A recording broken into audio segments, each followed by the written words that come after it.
नमस्कार, सत श्री अकाल, आदाब और जय हिंद। दोस्तों, स्वागत है योजना मैगजीन के डिस्कशन एनालिसिस वीडियो में। इस साल का पहला जो योजना का एडिशन है जनवरी के महीने का, उसका डिस्कशन और एनालिसिस क्रिस्प तरीके से हम इस वीडियो में करेंगे। दोस्तों, योजना मैगजीन, मैं बार बार हर एक वीडियो में यह बात रिटरेट करता हूं, पढ़नी इतनी जरूरी नहीं होती जितना उसका एनालिसिस, समरी रीड करना और वीडियो देखना वो ज्यादा जरूरी होता है। पेज टू पेज योजना मैगजीन यानी कि 65 टू 70 पेजेस की योजना मैगजीन पढ़नी इतनी जरूरी नहीं है, बिकॉज मैगजीन में 6 से 7 आर्टिकल्स आएंगे और वो रेपिटेटिव भी होंगे। तो कुल मिला के 3 या 4 आर्टिकल्स बनते हैं योजना मैगजीन में से जो इंपॉर्टेंट और रेलिवेंट होते हैं, और वही हमारा मकसद है कि वो रेलेवेंट टॉपिक्स आपके साथ में डिस्कस कर सकूं। योजना मैगजीन का पर्पस है हमारी सोच में, हमारे विचार में बैलेंस लेके आना, क्योंकि सरकारी मैगजीन है और इसमें सरकार की योजनाओं के बारे सरकार का अपना खुद का स्टैंड होता है। तो बहरहाल जहां पे आप न्यूज़पेपर्स पढ़ते हैं, जहां पे सरकार की योजनाओं को या नीतियों को क्रिटिसाइज किया जाता है, जो कि हम डेमोक्रेसी है, खुली आजादी भी है क्रिटिसाइज करना, वहां पे इस मैगजीन में आप सरकार का स्टैंड देखते हैं, सरकार का पक्ष देखते हैं। तो दोनों बातें, क्रिटिसिज्म भी जरूरी है और जो पॉजिटिव आउटकम्स है सरकार की पॉलिसीज में से वो समझना भी जरूरी है।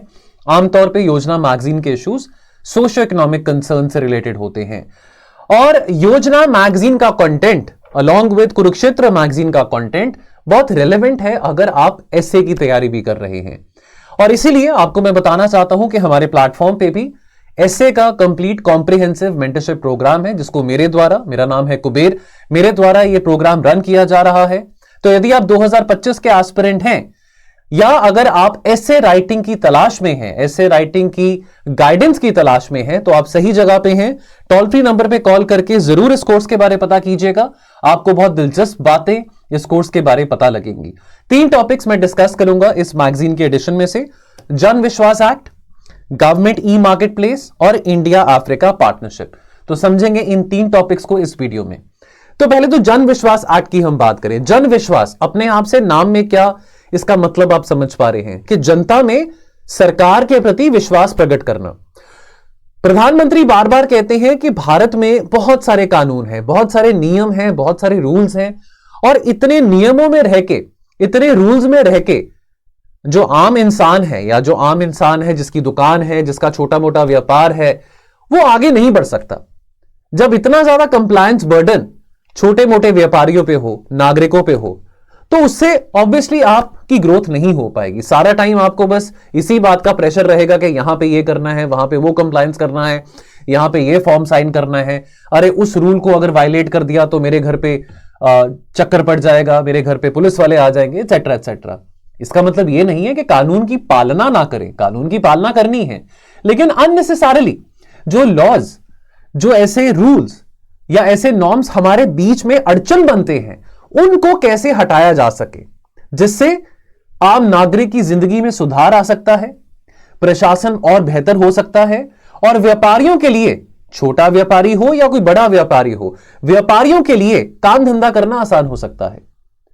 तो इसी दिशा में जन विश्वास एक्ट पास किया गया था और कोशिश करी गई है कि जो माइनर ऑफेंसेस होते हैं, माइनर ऑफेंसेस को कैसे डीक्रिमिनलाइज किया जा सकता है। तो इस रिगार्ड में एक आइडिया आया of a common amendment bill, ताकि जो डीक्रिमिनलाइजेशन एफर्ट्स हैं, इतने सारे कानून हैं, इतने सारे नॉर्म्स हैं, अब वो सारे के सारे कानून, एक्ट्स, नॉर्म्स, रूल्स को एक साथ इकट्ठा करना और ये जानना कि कैसे इन सब में सुधार लेके आया जा सकता है across different sectors, across different ministries, जिसके चलते जो आम नागरिक की जिंदगी है वो भी आसान हो सके और अननेसेसरली कंपनीज, व्यापारी या लोग कोर्ट कचहरी के चक्कर ना काटें, क्योंकि जुडिशरी के पास ऑलरेडी बहुत ज्यादा बर्डन है। तो जहां पे कुछ कानूनों को, कुछ रूल्स और रेगुलेशंस को अगर हटाया जा सकता है और थोड़ा काम फैसिलिटेटिव बनाया जा सकता है, तो इसमें ही सबके लिए अच्छी बात है, इसी में बेहतर, इसी में सबकी भलाई है। तो ये आइडिया हमारे प्रधानमंत्री के द्वारा पुट फॉरवर्ड किया गया था, जन विश्वास एक्ट। तो यहां पे 3 इंपॉर्टेंट बातों को समझे कि इसको इनिशिएट करने का पर्पस क्या था। लीगल प्रोसेसेस को सिंप्लीफाई करना, कंप्लायंस बर्डन को रिड्यूस करना और एक बिजनेस फ्रेंडली वातावरण, इसको एक ऐसे वातावरण को फैसिलिटेट करना जहां पे कोई भी इंसान यदि आज अपना बिजनेस शुरू करना चाहता है, वैसे तो एक जमाना था इंस्पेक्टर राज का, कोटा राज, परमिट राज, जब एक व्यापार करना ही बहुत मुश्किल काम होता था।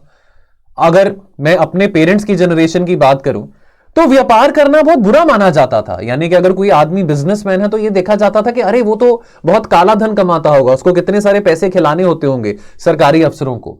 ऐसा नहीं है कि आज लोग अफसरों को पैसे नहीं खिलाते हैं, है, लेकिन व्यापार करना अब कोई क्राइम नहीं है। एक जमाने में व्यापार करना, मैं 1991 से पहले की बात कर रहा हूं, बिजनेस करना was considered to be a crime. लेकिन कैसे लॉज और पॉलिसीज बनाई जा सके जहां पे अगर हमने विकसित भारत बनना है तो उसके लिए हम ऐसा माहौल बना सके जो कि बिजनेस फ्रेंडली एनवायरनमेंट क्रिएट कर सकता है। तो ये जन विश्वास एक्ट ने प्रायोरिटाइज किया एक बैलेंस लीगल फ्रेमवर्क को, जो कि रिप्लेस कर सकता है अपने प्रोविजंस के जरिए नॉन हार्मफुल या लेस हार्मफुल मैं कहूंगा और माइनर क्रिमिनल ऑफेंसेस को। उसकी जगह कुछ एडमिनिस्ट्रेटिव एक्शंस या कुछ सिविल पेनल्टीज अगर लगाई जा सके तो ज्यादा बेहतर है, रादर दैन के इंसान को जेल की सलाखों के पीछे इतने सारे चक्कर काटने पड़े। अब इसके लिए कोऑर्डिनेशन रिक्वायर्ड थी 19 यूनियन मिनिस्ट्रीज के across, water ministry, environment ministry, power ministry, etcetera etcetera. और इसके लिए डेफिनेटली यहां पे कंसेंसस बनाना बहुत मुश्किल काम था, तो बहुत मेटिकुलसली काम किया गया, प्लानिंग करी गई, रेगुलर कंसल्टेशंस हुए, इंटर मिनिस्ट्रियल मीटिंग्स हुई और सभी मिनिस्ट्रीज के बीच में एक शेयर्ड कमिटमेंट थी, एक रिजॉल्व था कि रेगुलेटरी रिफॉर्म्स ऐसे लेके आने हैं जो कि काम को, धंधे को, व्यापार को फैसिलिटेटिव बना सके। और इसके लिए भिन्न भिन्न प्रकार के डिफरेंट टाइप ऑफ पीपल को, इंडस्ट्री के लोग थे, सरकार से लोग थे, ब्यूरोक्रेट्स थे, भिन्न भिन्न प्रकार के लोगों को इंक्लूड किया गया, स्टेक होल्डर एनालिसिस किया गया मिनिस्ट्री लेवल पे, ब्यूरोक्रेटिक लेवल पे, इंडस्ट्री लेवल पे, एमएसएमई लेवल पे, ताकि सबके कंसर्न्स जाने जा सकें कि कौन से कानून हैं जो कि उनके काम में अड़चन बन रहे हैं। रेगुलर कम्युनिकेशन चैनल्स बनाए गए, इस्टेब्लिश करे गए, ताकि हर एक इंडस्ट्री, फार्मास्यूटिकल इंडस्ट्री में क्या चैलेंजेस आ रहे हैं, आईटी सेक्टर की इंडस्ट्री में क्या चैलेंजेस आ रहे हैं, ऑटोमोबाइल सेक्टर में क्या चैलेंजेस आ रहे हैं, इन सब चैलेंजेस को आइडेंटिफाई करके एटलीस्ट सरकार की तरफ से जो उनके कानूनों में जो कमी पेशी है उसको कैसे सुधारा जा सकता है। तो यह अपने आप में शोकेस करता है सरकार का संकल्प towards ease of doing business.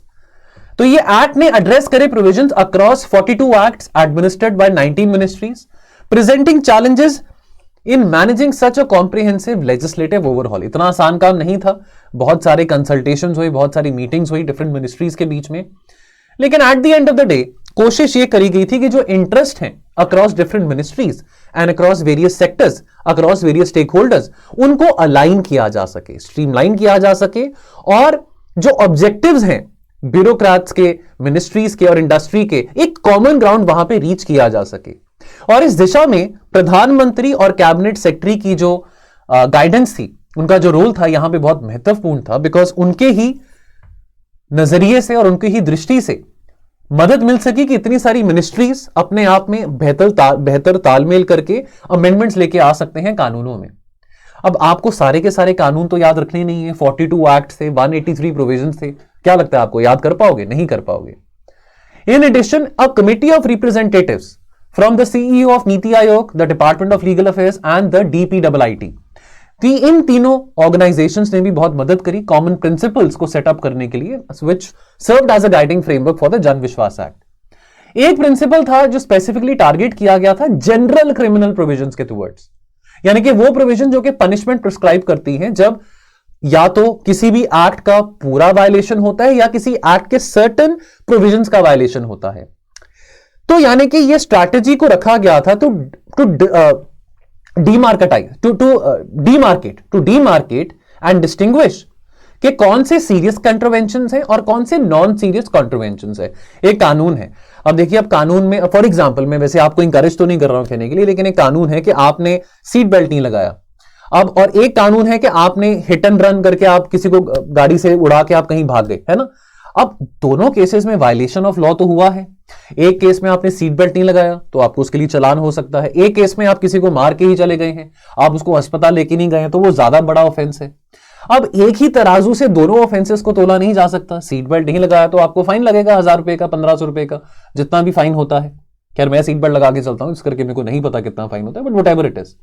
तो सीरियस और नॉन सीरियस वायलेशंस ऑफ ऐसे लॉस का, ऐसे एक्ट्स का, इसको डीमार्केट करना बहुत जरूरी है जब हम माइनर प्रोविजंस को डीक्रिमिनलाइज कर रहे हैं। फॉर एग्जाम्पल, जो जनरल प्रोविजन है under the EP act, environment protection act section 15, वो प्रिस्क्राइब करता है पनिशमेंट फॉर ऑल कॉन्ट्रावेंशंस, यानी कि जितने भी प्रावधान है एनवायरमेंटल प्रोटेक्शन एक्ट सेक्शन 15 के, अगर वो सारे के सारे वायलेट हो रहे हैं तो टू सम इट अप आपको 5 साल की सजा हो सकती है। अब हो सकता है कि उसमें से जितने प्रावधान है ज्यादा सीरियस ना हो, कुछ लेस सीरियस होंगे, कुछ ज्यादा सीरियस होंगे। एटलीस्ट जो लेस सीरियस वाले हैं उसके लिए तो 5 साल की सजा ना हो, उसके लिए आपको जुर्माना भर सकते हैं, कुछ फाइन भर सकते हैं। So it has been amended. So अगर एनवायरमेंटल प्रोटेक्शन एक्ट की ही हम बात करें, इसको भी अमेंड करा गया है under the Jan Vishwas act 2023। देखिए ये सब बातें अखबारों में बहुत कम पढ़ने को मिलती हैं। अखबारों में आमतौर पे मसाले वाली बात ज्यादा होती है कि राहुल गांधी ने ये कहा, केजरीवाल ने ये कहा, खड़गे जी ने ये कहा, ये हुआ, नीतीश कुमार वापस आ गए। लेकिन ये जो इंपॉर्टेंट बात है, कोई इंपॉर्टेंट लेजिस्लेशन है, ये आप कहां पे समझ पाएंगे? कोई ना कोई मैगजीन में समझनी बहुत जरूरी है, और स्टैंडर्ड सरकार की मैगजीन है योजना, उसमें समझते हैं इन बातों को। तो इसको अमेंड किया गया है under the Jan Vishwas Act to be replaced with specified ranges of penalty depending upon to the gravity of the offences. ऐसा नहीं है कि अगर माइनर वायलेशन हुआ, एक ऑफ लॉ का हुआ है तो 5 साल की सजा दे दो या 10 साल की सजा दे दो। नाउ बेनिफिट क्या है जन विश्वास एक्ट के? Now this is being achieved by decriminalising, ये वर्ड बहुत बार रिपीट हुआ है, and replacing them with nominal civil penalties और एडमिनिस्ट्रेटिव एक्शंस। ठीक है, यानी कि ऐसे ऑफेंसेस जिसमें कोई पब्लिक इंटरेस्ट पे हार्म नहीं हो रहा है, नेशनल सिक्योरिटी पे हार्म नहीं हो रहा है। Severe criminal consequences are no longer attach to minor procedural defaults. Modi ji ने, मुझे अभी भी याद है 2014 में जब वो नए नए प्रधानमंत्री बने थे, उन्होंने एक बात कही थी कि पुरानी सरकारों को कानून बनाने में बहुत मजा आता था, और मोदी जी ने कहा था कि मुझे कानून हटाने में बहुत मजा आता है। जितना मर्जी ऑपोजिशन पार्टी वाले बोले कि ये कानून बना दिया, वो कानून बना दिया, लेकिन एक बात को हम समझें कि इतने सारे कानूनों से, इतने सारे कानूनों के तले जो अफसर है, जो बाबू है, जो काम कर रहा है, या अगर एक आम नागरिक की बात करें, वो इस प्रेशर में ही मर जाएंगे, उस प्रेशर में ही डूब जाएंगे, कितने सारे कानून फॉलो करने पड़ेंगे। तो बहरहाल ये कानूनों को हटाना बहुत जरूरी है। कोर्ट्स की बात करें, न्यायालयों की बात करें, they will no longer need to adjudicate upon majority cases originating from the 183 provisions across 42 acts, जिसको जन विश्वास एक्ट के चलते अमेंड किया गया है। कुछ लेजिस्लेचर्स ने भी, फॉर एग्जांपल हरियाणा की हम बात करें, उन्होंने भी इंट्रोड्यूस किया था सूटेबल एडजुडिकेशन मैकेनिज्म्स, जहां पे एप्लीकेबल और जहां पे फीजिबल था। इसके अलावा जो एपेलेट मैकेनिज्म्स हैं, इनको भी इंट्रोड्यूस किया गया है as a grievance redressal forum, ताकि सुनवाई हो सके एक और लेवल पे जाके। अगर किसी भी मुद्दे से डिससैटिस्फैक्शन है, किसी भी प्रोविजन से किसी बिजनेसमैन को, किसी एमएसएमई वाले को कुछ प्रॉब्लम है, तो कैसे adjudicating officers at the appellate level, कैसे वो तय कर सकते हैं पेनल्टी को। अननेसेसरली एक लिटिगेंट को हाई कोर्ट में या कंज्यूमर कोर्ट में या किसी और कोर्ट में ना जाना पड़े, तो एक डिफरेंट लेजिस्लेचर मैकेनिज्म और एडजुडिकेशन मैकेनिज्म यहां पे तय किया गया है। एक और बात को समझे, which is the most important की टेक अवे ऑफ दिस जन Vishwas act, which was to present the Jan Vishwas Act to the Joint Parliamentary Committee, and that involved a meticulous process of addressing considerations and challenges. तो transparent communication, detailed presentation और responsiveness to the committee's concerns, ये बहुत जरूरी थे as far as accommodating recommendations and proposals of different stakeholders were concerned. और industry की बात करें तो इंडस्ट्री बहुत समय से डिमांड कर रही थी for decriminalisation of such laws, ताकि इन्वेस्टमेंट क्लाइमेट एनहांस हो सके। क्रिमिनल केसेस डायरेक्टर्स के अगेंस्ट, माइनर ऑपरेशनल ऑफेंसेस के लिए एक किस्म का डर पैदा हो चुका था। एक किस्म से ये जो कानून ऐसे थे जो क्रिमिनल केस प्रेजेंट करते थे, that so they were hindering business growth from realising their full potential. Now industry की तरफ से डिमांड और क्या आ रही थी? पहले डायरेक्टर्स, स्पेशली जो इंडिपेंडेंट डायरेक्टर्स हैं, उनको लायबल नहीं होना चाहिए for operational non compliance. Industry की तरफ से यह डिमांड थी कि no criminal liability for technical errors, only financial penalties, और एक ग्रेडेड पेनल्टी सिस्टम के लिए एडवोकेट किया गया था। यहां पे सामने रखा गया था proposal for subsequent non compliance. अगर किसी भी लॉ का, किसी भी एक्ट का कंप्लायंस प्रॉपर्ली नहीं हो पा रहा है, तो एक ग्रेजुअल वे में आप पेनल्टी सिस्टम को प्रपोज करें, रादर देन कि आप एक full fledged one stop everything आप एक सजा सुना रहे हैं। इंपैक्ट ऑन एमएसएमई, एक्ट ने सिंप्लीफाई करा है रेगुलेटरी फ्रेमवर्क को as far as reducing the burden on the MSME concern in their day to day operations. एक ज्यादा बड़ी लेवल प्लेइंग फील्ड प्रोवाइड करने की कोशिश करी है, जहां पे चाहे वो छोटा व्यापारी है चाहे वो बड़ा व्यापारी है, वो कंपीट कर सकता है दुनिया भर की बड़ी बड़ी कंपनीज के साथ, ताकि जो व्यापार का माहौल है, काम करने का माहौल है, वो और फैसिलिटेटिव बनाया जा सके।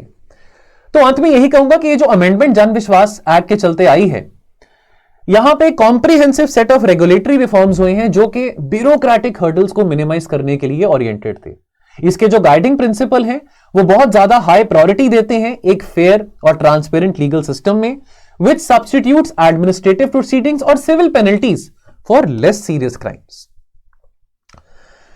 चलिए अगला टॉपिक है गवर्नमेंट ई मार्केट प्लेस का। तो ई कॉमर्स की बातें तो हम काफी करते हैं, गवर्नमेंट ई मार्केट प्लेस के बारे में समझिए। तो गवर्नमेंट ई मार्केट प्लेस ये एस्टैब्लिश करा गया था अगस्त 2016 में। एक रोबस्ट डिजिटल पोर्टल है जो कि फैसिलिटेट करता है एंड टू एंड प्रोक्योरमेंट केंद्र और राज्य सरकारों के डिपार्टमेंट्स के लिए, ऑर्गेनाइजेशन के लिए और सरकारी कंपनीज के लिए। तो यहां पे ट्रांसपेरेंट तरीके से पेपरलेस, कैशलेस और एक कॉन्टैक्टलेस प्लेटफॉर्म बनाया गया है, जहां पे सरकार ही प्रोक्योर कर रही है जो भी सामान है in the form of goods और services directly from sellers across India.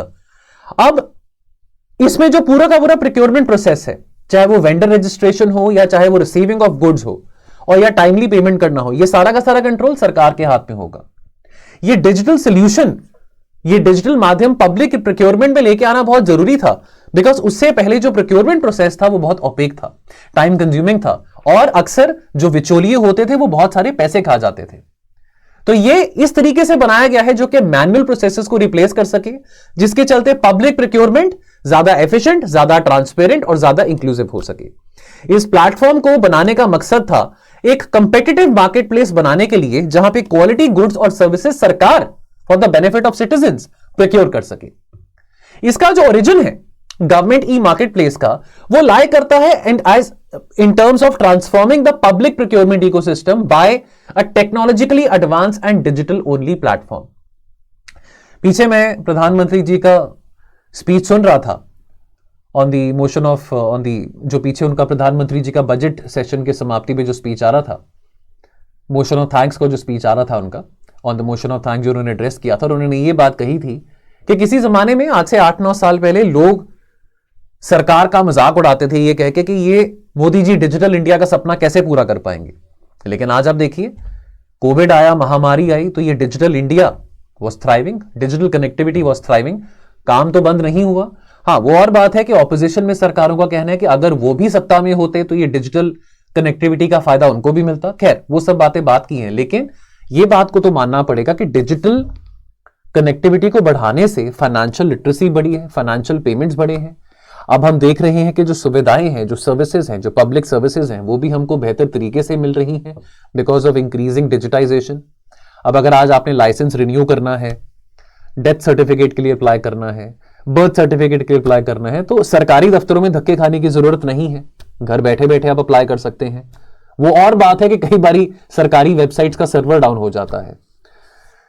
लेकिन एक बात को समझे कि गवर्नमेंट ई मार्केट प्लेस का पर्पस ओरिजिनेट करने का क्या था, कि इस डिजिटल टेक्नोलॉजी प्लेटफॉर्म्स को कैसे हार्नेस किया जा सकता है। Digitisation has led to higher processes efficiencies, improve transparencies and reduced corruption. The platform supports hassle free digital transactions, empowering the buyers which is the government and also the sellers। तो कितना सारा फायदा जब sellers की बात आती है, MSME है, औरतें हैं, वुमेन एंटरप्रेन्योर्स हैं, ट्राइबल एंटरप्रेन्योर्स हैं, इनसे भी सामान प्रोक्योर किया जा रहा है। ये मत सोचिए कि बड़ी बड़ी कंपनी से सामान प्रोक्योर हो रहा है, तो इनको कितना फायदा हो रहा है। अगर हम चैलेंजेस को भी नजरअंदाज करें तो government e market place has witness significant year on year growth. पहले साल में ग्रॉस मर्चेंडाइज वैल्यू लगभग 420 करोड़ था। फिस्कल ईयर 21-22 में transaction grew to 1 lakh crore. 2016 से 2021-22 तक आते आते transaction grew to 1 lakh crore, और फिस्कल ईयर 22-23 में 88% ग्रोथ देखने का मिला, surpassing the revenue of 2 lakh crore. तो गवर्नमेंट ई मार्केट प्लेस का मकसद क्या है कि जो 3 लाख करोड़ का ग्रॉस मर्चेंडाइज वैल्यू का टारगेट है, ये इस फाइनेंशियल ईयर में ब्रेक करना है। तो ये कैटेगरी ड्रिवन ई मार्केट प्लेस, जहां पे 11,000-12,000 प्रोडक्ट कैटेगरीज प्रोवाइड की जाती हैं और 300 से ज्यादा सर्विस कैटेगरीज हैं। तो government e market place promote कर रहा है ease of doing business by connecting buyers, sellers and service providers एक यूनिफाइड प्लेटफॉर्म में। गवर्नमेंट ई मार्केट प्लेस ने एक बहुत इंपॉर्टेंट रोल प्ले किया है as far as empowering the Indian startups, the sellers of diverse background, चाहे वो हमारे एमएसएमईज हैं, हमारे ट्राइबल स्टार्टअप्स हैं, वुमेन एंटरप्रेन्योर्स हैं, या हमारे सेल्फ हेल्प ग्रुप्स हैं। तो ये प्लेटफॉर्म सही मायने में इंक्लूसिविटी इंश्योर करता है, providing a level playing field in government tenders. तो एक ऐप है गवर्नमेंट ई मार्केट प्लेस सहाय, एक मोबाइल एप्लीकेशन है जो कि क्रेडिट चैलेंजेस को, क्रेडिट एक्सेसिबिलिटी चैलेंजेस को एड्रेस करता है फॉर द एमएसएमई सेक्टर और स्टार्टअप्स के लिए, जहां पे लोन्स प्रोवाइड किए जाते हैं ऐसे एमएसएमईज को, ऐसे स्टार्टअप्स को जिनको जरूरत है at the point of order of acceptance. आने वाले समय में गवर्नमेंट ई मार्केट प्लेस का प्लान है अपने आप को और अपग्रेड करना, टेक्नोलॉजिकली रिवैम्प करना, खास करके आर्टिफिशियल इंटेलिजेंस टेक्नोलॉजीज के साथ, जिसके चलते ज्यादा ऑगमेंट किया जा सकता है ग्रॉस मर्चेंडाइज वैल्यू और ज्यादा उपलब्धि दी जा सकती है to the startups, to the MSMEs, यानी कि ये लोग जो हैं, जो सेलर्स हैं, इनको और बढ़ावा कैसे मिल सकता है अपने व्यापार में। Last topic, India Africa partnership. तो जैसे आप देख रहे हैं कि ये तीसरा टॉपिक है इस मैगजीन का। अगर आप मैगजीन को उठा के देखेंगे तो 6-7 टॉपिक्स दिए गए हैं। उन 6-7 टॉपिक्स में जब मैंने पूरी मैगजीन पढ़ी, 2-3 आर्टिकल्स थे जो कि जन विश्वास से ही संबंधित थे, 2-3 आर्टिकल्स थे जो ईज ऑफ डूइंग बिजनेस की ही बात कर रहे थे, 1-2 आर्टिकल थे जो कि बहुत ज्यादा ऐसी बातें लिखी थी जो कि ओवर दी हेड ट्रांसमिशन वाली बातें थी। तो सरल भाषा में जो इंपॉर्टेंट बातें हैं वही इस वीडियो में आप देख रहे हैं, और इन बातों को depending upon the topic of essay concern, वो भी आप इस कंटेंट को एसे के टॉपिक्स में यूज कर सकते हैं। फॉर एग्जांपल, अगर लॉज और रेगुलेशंस की बात हो रही है, या फॉर एग्जांपल अगर ईज ऑफ डूइंग बिजनेस की बात हो रही है, तो आप इस डिस्कशन में कितना सारा कंटेंट है जो कि आप लिख सकते हैं, यूज कर सकते हैं well writing on these topics. India Africa partnership, now इसके बारे में ज्यादातर इस करके भी बात हो रही है बिकॉज भारत ने बहुत बड़ी भूमिका निभाई, और इसको लेके मैंने पहले भी बहुत बात करी है कि G20, G21 बना है भारत की प्रेसिडेंसी में। भारत का बहुत योगदान रहा है as far as getting African Union to the G20, और इसलिए India Africa partnership seems to be on a upward trajectory. Global south की बात आती है बिकॉज जब इंडिया और अफ्रीका की बात होती है तो second and third world countries की बात आती है, प्राइमरली जो डेवलपिंग और लीस्ट डेवलपिंग कंट्रीज हैं। तो global south emerges as a distinct voice in these times, जब हम क्राइसिस देख रहे हैं, वॉर देख रहे हैं, पोस्ट पैंडेमिक रिकवरी देख रहे हैं, क्लाइमेट चेंज जैसे फैक्टर्स देख रहे हैं। तो चैलेंजेस काफी आए पीछे, कोविड का बहुत बड़ा चैलेंज आया था, हम इन्फ्लेशन का चैलेंज देख रहे हैं, लेकिन सोल्यूशंस, यकीन मानिए, सोल्यूशंस कहां से आएंगे? ग्लोबल साउथ कंट्रीज में से, डेवलपिंग कंट्रीज में से। भारत एक बहुत पॉपुलर लीडर रहा है ग्लोबल साउथ का, आज नहीं, पहले नेहरू जी के टाइम पे भी था। India being the founder of non-aligned movement and active participant in G77 positions itself as a legitimate voice for the global south. Global south, third world countries, the developing and least developing countries. तो भारत अपना reputational capital, अपनी soft power, अपना persuasion utilize कर रहा है आने वाले time में कि कैसे भारत ग्लोबल साउथ को लीड कर सकता है और कंसेंसस बना सकता है जहां तक रूल मेकिंग की बात है, और ऐसे रूल्स और ऐसे प्रोविजंस जो कि ग्लोबल साउथ कंट्रीज को फेवर करें। अगर हम सभ्यातिक टाइज की बात करें, सिविलाइजेशनल टाइज की बात करें इंडिया और अफ्रीका के बीच में, तो बहुत पुरानी जाती है।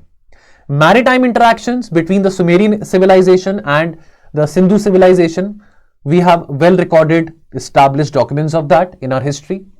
Maritime interactions between ancient Egypt and Indian rulers through the Indian Ocean established a monsoon culture.